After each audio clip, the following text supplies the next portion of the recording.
Body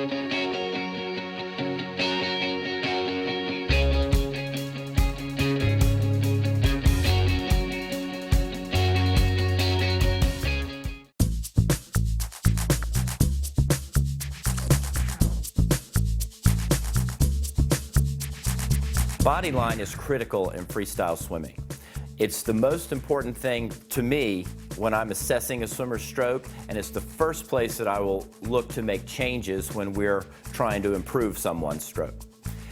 If you notice the best swimmers in the world, they swim in a horizontal position. And they do this so that they can minimize frontal resistance on the hips and body, and so that the body can act together as a unit as it moves through the water. The best swimmers in the world have a head position which is low with a very long neck. They don't look forward down the pool, they're looking at the bottom of the pool. This allows their hips to ride up near the surface and allows them to be in the most efficient position possible when they're traveling forward. If you watch Michael swimming freestyle, you'll notice that the water almost comes over his head as he's moving through the water, and that's a good key for you young swimmers out there.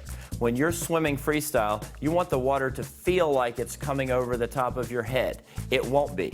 It'll be hitting you just about in the center of your head, and that's exactly where we want it. A good rule of thumb that I give my swimmers when they're swimming freestyle is that you want to press your forehead down in the water until you feel your hips pop up. That's how you're going to know you're in the correct position. Also, you can think of it like a water polo ball. If you take a water polo ball in the water, put your hand on it, and press it down, you get pressure up against it to come up. And that's exactly how your body's going to operate. As you press your head down, your hips are going to pop up like that water polo ball. When you watch Katie swim freestyle from above, you can see that her stroke is essentially symmetrical on both sides, and that's something that's very, very important. That balance comes from two things. It comes from her front to back short axis balancing with her head and her hips, and it also comes from being able to be in a stroking position so that she's symmetrical this way. It's very, very important to freestyle swimming, and that rhythm is what really carries you through most of your races. So when you're swimming freestyle, we're going to be very concerned about how your head position is in relation to your body and how your hips are in relation to your upper body.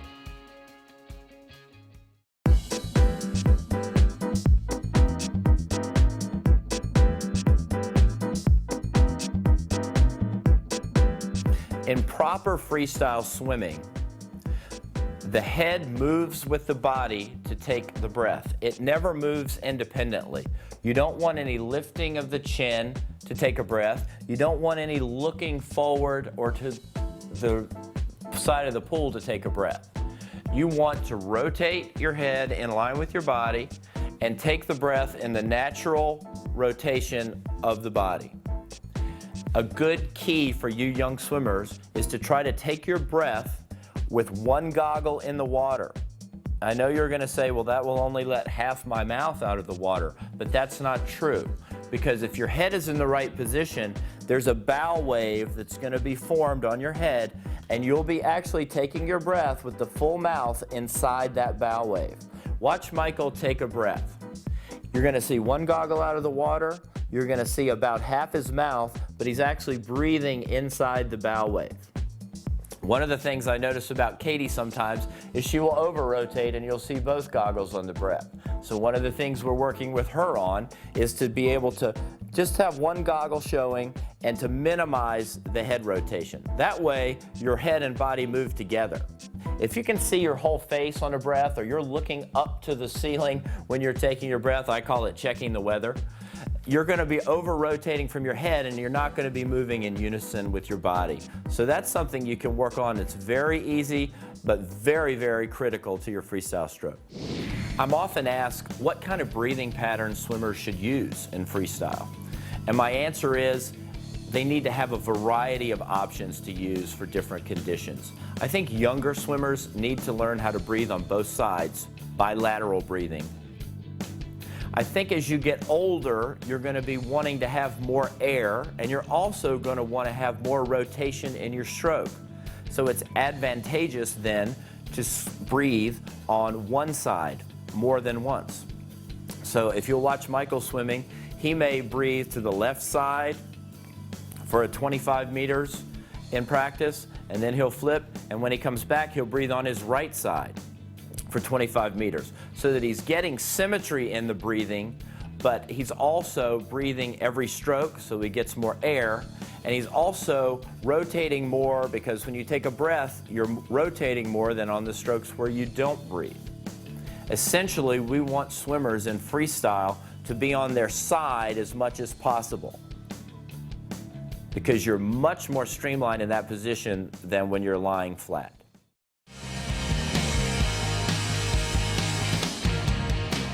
It's critical that swimmers use their entire body to move through the water, and that your entire body works as a unit. Don't think of your freestyle as just pulling with your arms and kicking with your feet. You have to have it all together. And your core, your body core or torso, is what ties everything together.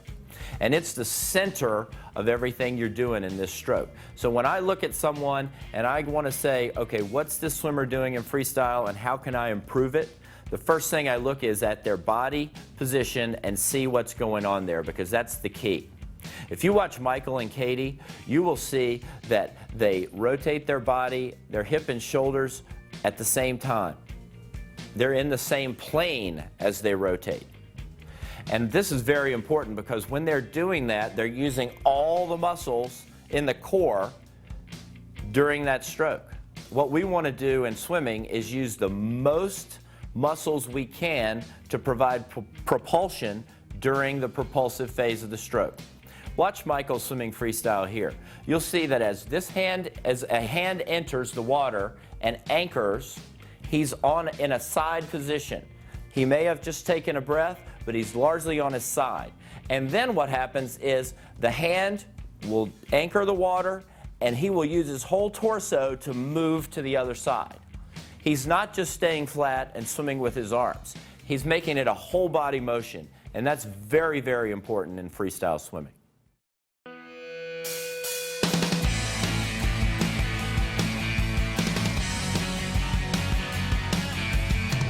One of the things we find a lot in freestyle is that swimmers tend to be asymmetrical, and that usually has to do with balance issues. Sometimes we'll see hips that move side to side. We might see hands that stick out sideways instead of moving forward and backwards. And those are almost always related to your body position, and how you're taking the breath in freestyle. So one of the things that's going to be really important for you in your freestyle swimming is to manage your head and body position and to maintain balance as you go down the pool. I can always tell the swimmers who are most balanced because their arms seem to be moving effortlessly. They don't struggle, they don't reach out to the side, they don't have a hitch in their stroke. They have excellent balance, and they're able to control their stroke through their core body muscles. Michael and Katie are both very, very good at this. If you watch Katie swimming, you can see how her body's perfectly balanced as she goes down the pool. She doesn't have any side-to-side motion. There's no up and down. There's just a continuous progression as she goes forward.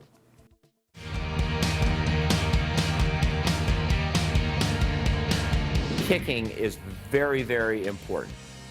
It's the basis of every stroke. It provides stability, it provides power and propulsion, and we believe that it's just one of the core things that you have to have in your training program. It should not just be a social activity that you do from time to time. It's one of our key training items. In freestyle, there are many styles of kicking. There's a 6-beat kick, which is the sprinter's power kick. And there's a 2-beat kick, which tends to be people who might swim open water or very, very long distances.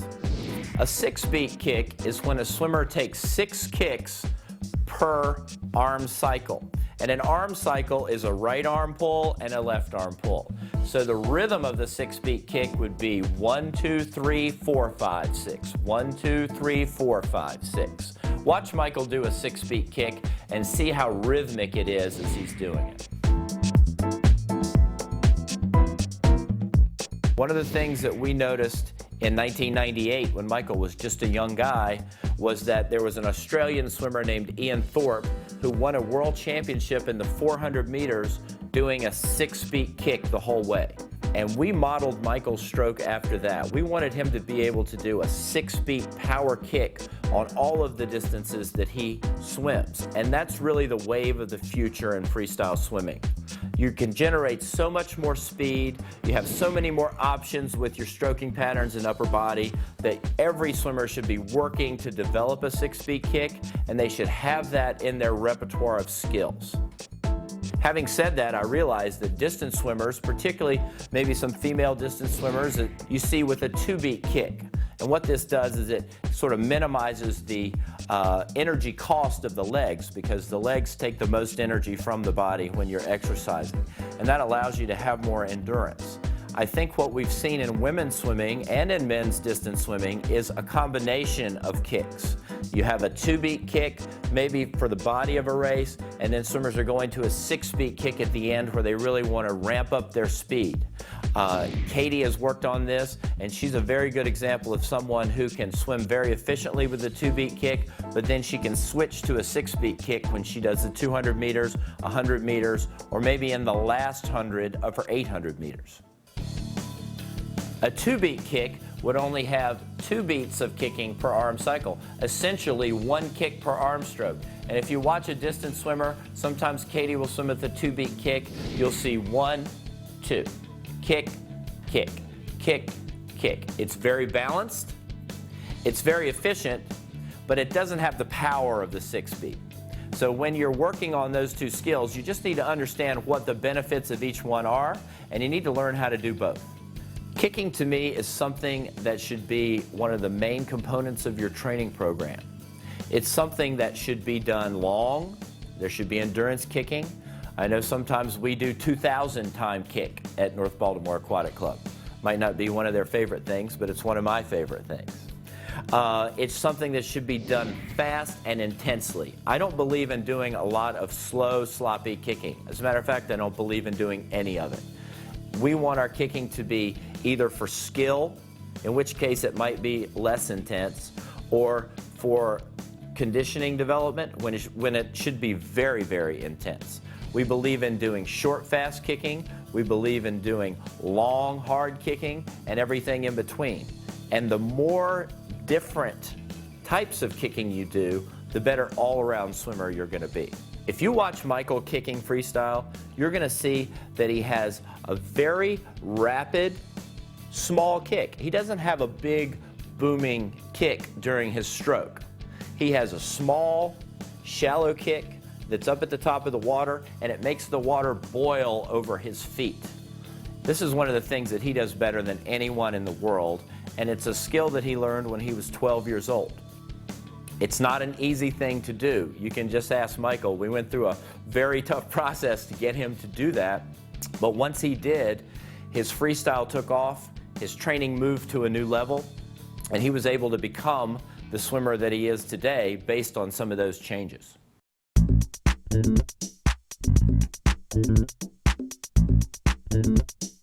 There are as many variations on freestyle swimming as there are swimmers, and we've had tremendous swimmers like Michael Phelps who swim with the classic bent arm stroke. You've got Katie Hoff who swims with a more modified bent arm stroke, with a little bit straighter. And then we've had great swimmers like Cesar Cielo, the recent Olympic champion in 50 free, who essentially swims with the straight arm stroke. Each of these has a benefit. Traditionally, the longer you swim, the more bent arm you would use. because it's a more relaxed position. There's less what we would call angular momentum. That means the momentum of the stroke probably doesn't carry you forward as quickly, but you're able to conserve energy and be totally relaxed coming forward, and that's a big advantage because people who swim with a bent arm stroke typically use a very strong kick and they have a very power-oriented stroke underwater. Watch Michael as he recovers. You can see how relaxed he is, and then you can see the power he generates under the body as his arm moves back. A more straight arm stroke allows you to have a higher tempo, and modern sprinters are going to this stroke more and more because it's allowed them to generate higher tempo, particularly for 50 meters, and even now for 100 meters people are experimenting with that. And you can still maintain a good body position if you have a strong kick. No one in 200 meters has really done that successfully because the distance is just too long, but the sprinters are really going to a more straight arm stroke. I think just like the kicking styles we talked about, all swimmers should be able to do each of those. And you can experiment. Try some short sprints in practice with straight arm and see how you like it. Michael does. He never does it in a meet, but it's a good tool for him to use in training. And then try a very bent arm, high elbow stroke, where your hands are virtually touching your head. This will just give you a variety, and it'll let you find out what you do naturally best. As anything we do in swimming, the wider variety of skills that you have in your repertoire, the more effective you're going to be. It's important that as the hand enters the water, regardless of the style of recovery you use, that it slides into the water and reaches forward upon entry. This does a couple things. Number one, it cleans the air off your hand and you have a clean entry into the water, so you're minimizing resistance. Watch Michael and Katie both as they enter the water. They don't have a lot of splash around their hands, and once their hands are in the water, the bubbles leave their hands almost immediately. This is very effective pulling, and a good tool that you can use in practice is to slide your hands in. Always feel like you're sliding them in, not chopping, not pulling back. You just want to have your hand in, sliding forward. The second thing that this does is it allows the body to get on its side, which is the most streamlined position, as the hand slides forward, and it allows a good anchor position in the front of the stroke. The most effective freestylers are going to have a great anchor in the front quadrant of the stroke.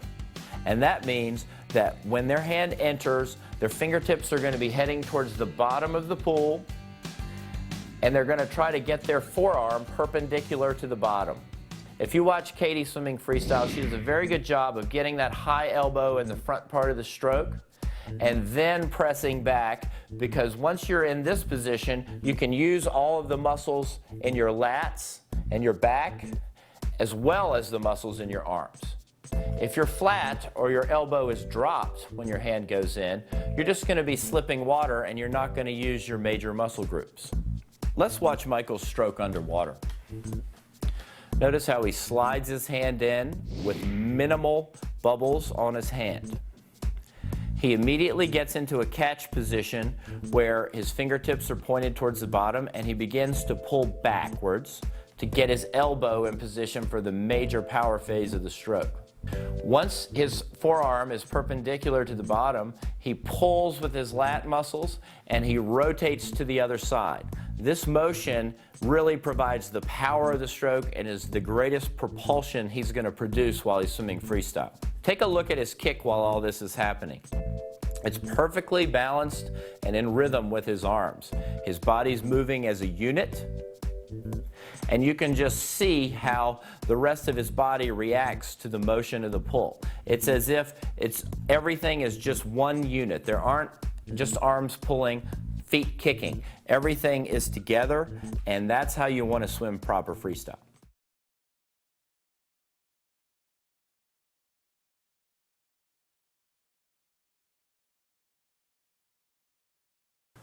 The most important component to swimming backstroke is body position. The goal is to have your body on top of the water as much as possible.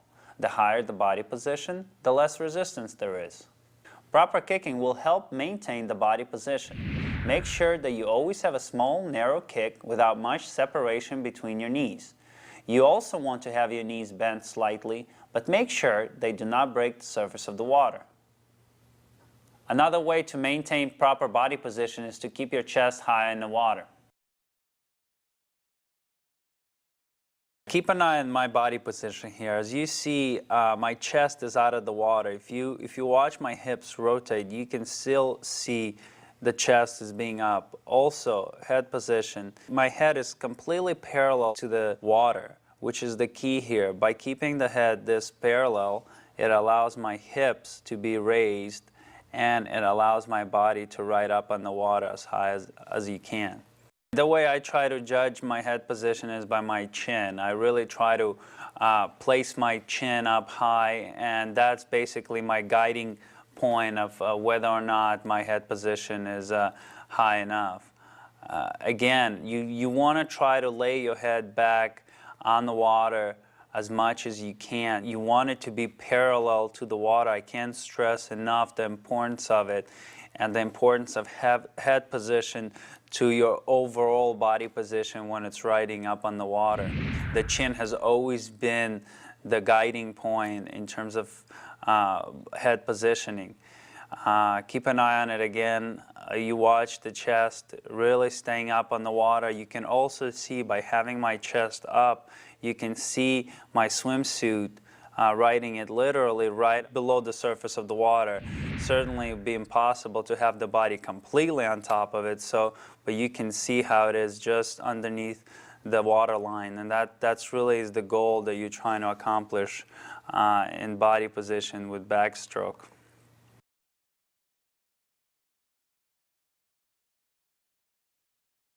As we watch Michael's body position here, again, there's one constant that you will see with all three swimmers here is the body position, and you see how each swimmer is really keeping their chest out of the water. You watch Michael here, and again, you can see every time he rotates, part of his chest is coming out of the water.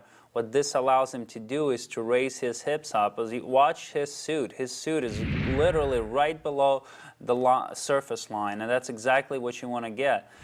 Head completely flat, his eyes are looking straight up to the ceiling, chin up high.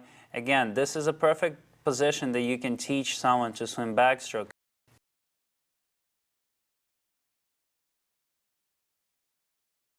When swimming on your back, your body is never flat. It always rotates from one side to another. All the rotation is generated from core and the hips. The more you rotate your hips, the more power you'll be able to generate in your stroke. I'd like to think of the core as being the steering wheel of your body and controlling your whole movement of your body from the core. So when you're teaching backstroke, it's good to compare the core to the steering wheel of the car. And the way you move your car is by moving the steering wheel to the right, to the left, or holding it straight. And that same thing when you describing backstroke swimming. Core will control whether your hips are moving to the right or hips are moving to the left. And it's an easy way to think about it, and it's a good way to get your rotation better.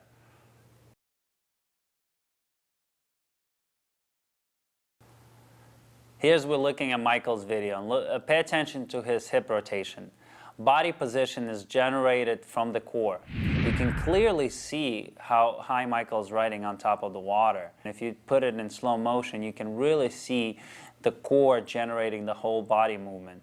In fact, if you look at closely, you can see how Michael is flexing his stomach, and you can see his abs flexing as he rotates from side to side. Obviously, you do have to have a strong stomach and strong core in order to be able to do that, but that's why you do 200 to 300 sit-ups after each practice in order to get to this point. But again, pay attention to the core, and core being the facilitator of the whole hip rotation movement.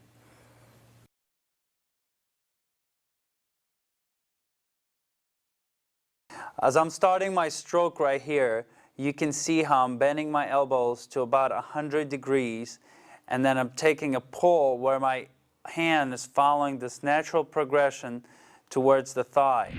So if you watch my stroke here, as you watch my underwater pull, you can see that my elbow is actually pretty wide open, and something that I've I've been able to take advantage of, because they always gave me a feel that I can pull a lot of water with it. So the more open my elbow was, the more water I could pull. That isn't necessarily the best way to have an underwater pull and backstroke.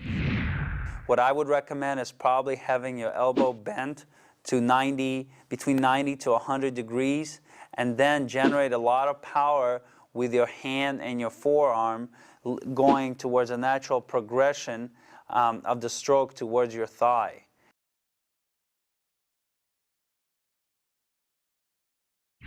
If you can pause it for yourself, you can really see how close my hand finishes to my thigh, and doesn't have too much of a distance to travel to start another stroke.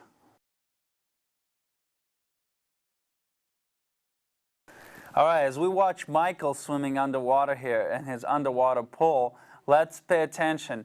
I think Michael has one of the best elbow bands you can ever get in backstroke. I mean, he really gets an excellent bend in his elbow. One thing that I think Michael could do a lot better is a finish of his stroke. You can really see how far away from his body his stroke finishes, and the downward hand motion that he has. So really, instead of swimming out, he's swimming up every time he finishes his stroke. It seems to work, obviously, for Michael, and makes him, one of the best backstrokers in the world. But certainly, a couple of things that he can really work on. What does separate him and what makes him unique in his backstroke is his elbow bend, and the way he really gets his whole body into the stroke by setting it up with a nice 90-degree elbow bend.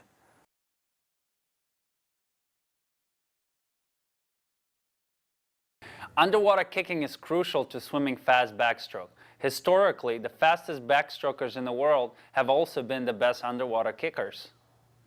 There are two styles of underwater kick, a wide amplitude and a narrow amplitude. As we watch this video, we can see the difference between the two, where as you watch Ryan Lochte, he has a pretty narrow amplitude kick compared to Michael's, where Michael has a little bit wider amplitude kick. Personally, I don't think there is a right way or a wrong way to swim it. It all depends to you as an individual swimmer, and you have to try both and then see what makes you faster. Both of these guys are one of the fastest in the world in underwater kick, and I'm sure they've tried both styles and figured it out that for someone it's a narrow kick and for someone it's a wider kick that works best.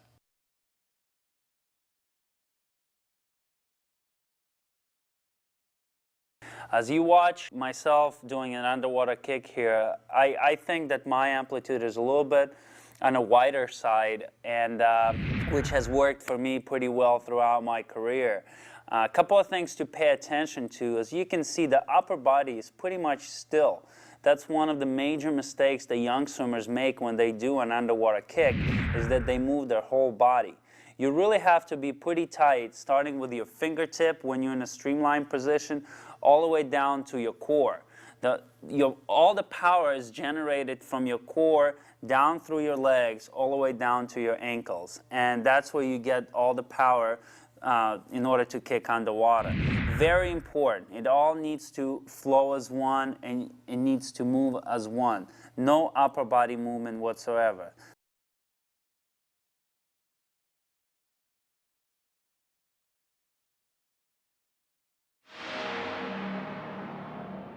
Let's talk a little bit about the head position in breaststroke.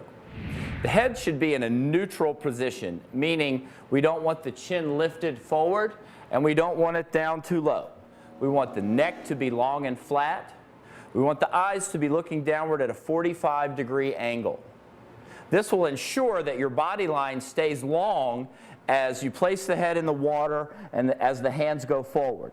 When you put your face in the water, pressing your forehead down so that the crown of your head is leading the motion. At the end of this position, you're going to have the shoulders rolled up over the ears. The arms are going to be straight with thumbs together, hands flat, in the most streamlined position possible. This is going to help you maximize propulsion from your kick and ride through the water in the most efficient manner. In a similar fashion, you're going to squeeze your feet and legs together at the end of the kicking phase so that the whole body lines up in one straight line within each cycle.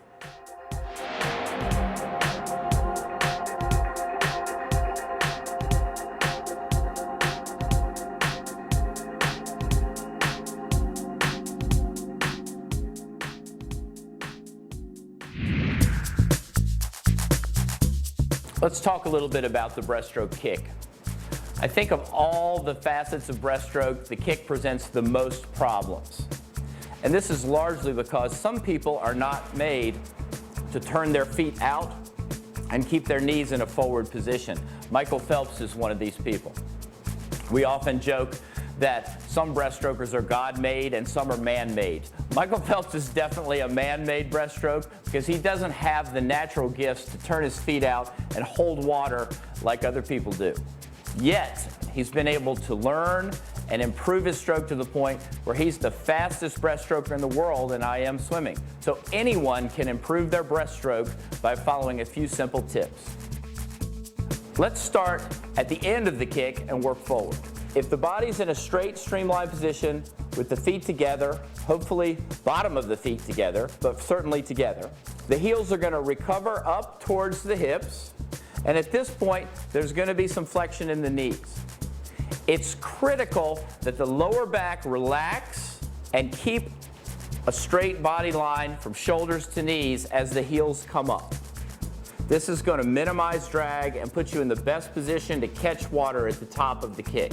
I think a common error is young swimmers is to keep the back rigid and flat. And that way, you end up pulling the knees under the body, which is a huge drag creator and stops the timing of the stroke. So it's very important to keep the angle between the shoulders and the knees as open as possible. Once the heels are up near the buttocks, turn your feet out and kick straight back on the water. Not down. You want to be kicking straight back until you finish again by touching the toes and feet together. And that way you'll get every bit of momentum you can off of the kick and you have the longest range of motion. I think a common error at that point would be to turn the knees out. We want the kick to be narrow. We want the feet to be outside the knees and we want to press straight back.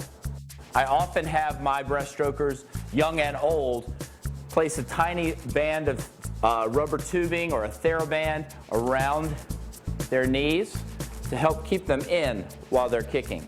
You can also use a pull buoy for this. A very effective teaching tool is to do breaststroke kick with a pull buoy to maintain a narrow kick.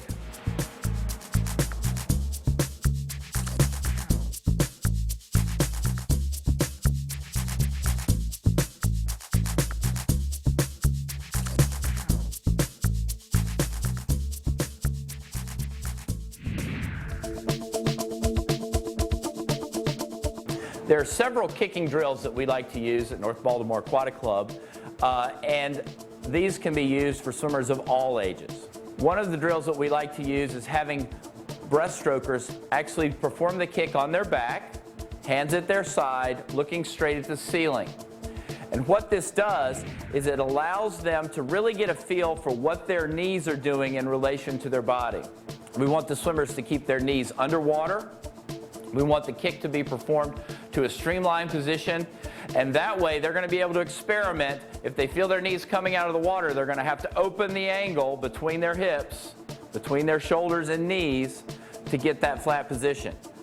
They can also hold a kickboard down over their knees, and if they feel their knees touching the board, they know they need to open up the angle. This is very effective in teaching that fundamental position that allows you to minimize drag when the heels are being pulled up. We like to have swimmers kick on the wall in breaststroke, where they'll place both hands, fingertips only on the wall, and they'll do a breaststroke kick and let their fingertips hit the wall, bounce off, and they'll get a slight rebound between each kick.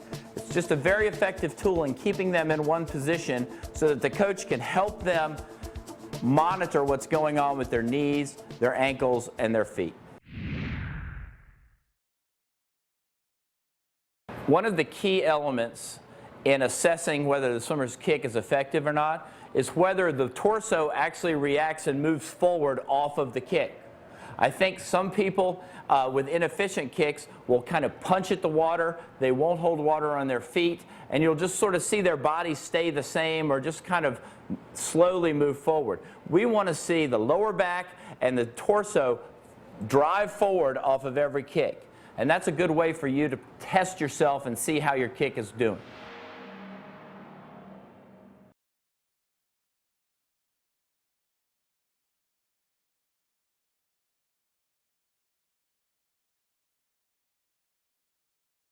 The three basic points of butterfly swimming that we'll touch on today are, number one, a strong, streamlined underwater kick to start the length.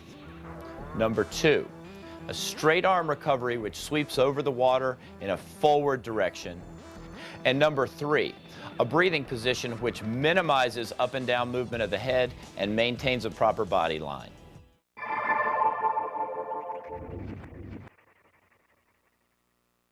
It's very important to start each length of butterfly with a strong, streamlined underwater kicking series. For beginning swimmers, you'll start with 2 or 3 kicks underwater, but you should start with some. You should never just push off the wall and come up and start swimming. More advanced swimmers will add kicks to the most advanced level where you'll be kicking 15 meters off of each wall. This is a tremendous advantage and will help you build speed as you start the length. In butterfly, momentum is critical, and starting with good momentum from the wall will help you reach your personal best. Watch how tight Michael's elbows are squeezed together in the streamline and how he uses a continuous motion that employs his whole body. It's not just from the knees down or the hips down. It originates up in his chest and carries through the whole body. It's very important when you're doing underwater kicking or any movement related to butterfly.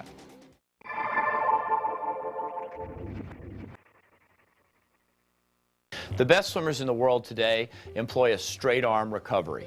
This is the fastest way to recover the arms and maximize your underwater potential in butterfly, which is the most important propulsive phase. You want to move through the recovery as quickly as you can without losing speed, and you want to do it with fairly relaxed arms because you're going to try to use all of your force on the underwater phase of the stroke. I believe that Michael gains a bit of angular momentum, or actually forward movement, from the sweeping of his hands and arms forward. And by keeping the elbows straight, you can maximize this ability.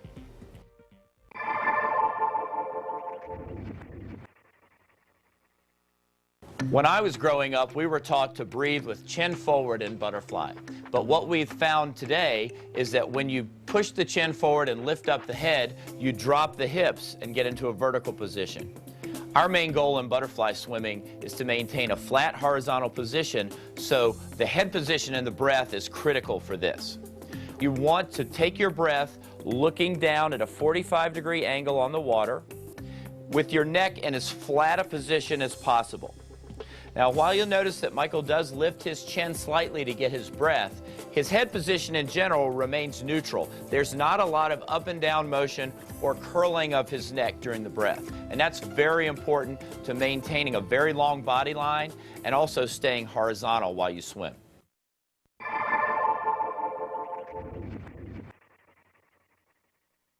As a coach, sometimes it's very difficult to find ways to transition from drill work to actually swimming the stroke. And in butterfly, this is especially true. One of the ways that we do this is by using combination drills. And there are several that we use that employ single and double arm strokes.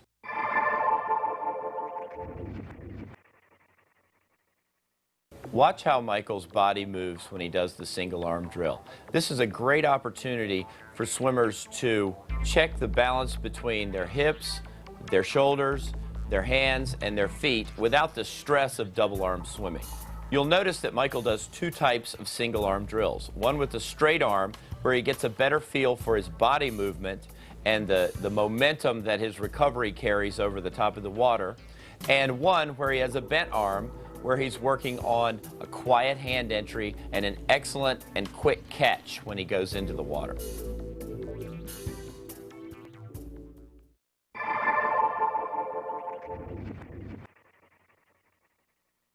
A single double drill is a drill we use in conditioning, and it's also a great drill to use for timing of the breath and for timing of the arm stroke with the body. Michael will take a right arm stroke without breathing, a double arm stroke with a breath, and then a left arm stroke without breathing. And he'll repeat this pattern for various repeat distances, maybe 25s, maybe hundreds, maybe a 400. This is a tremendous drill to do in training because you can cover a fairly long distance without the fatigue that you'd get from regular butterfly swimming.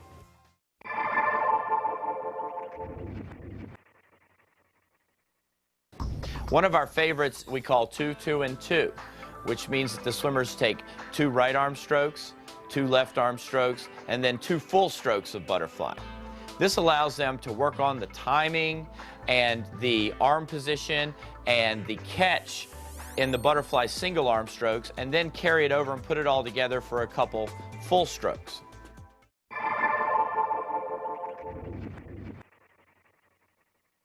The best balance and distance drill is an excellent way for swimmers to learn to manage their body core in the butterfly stroke.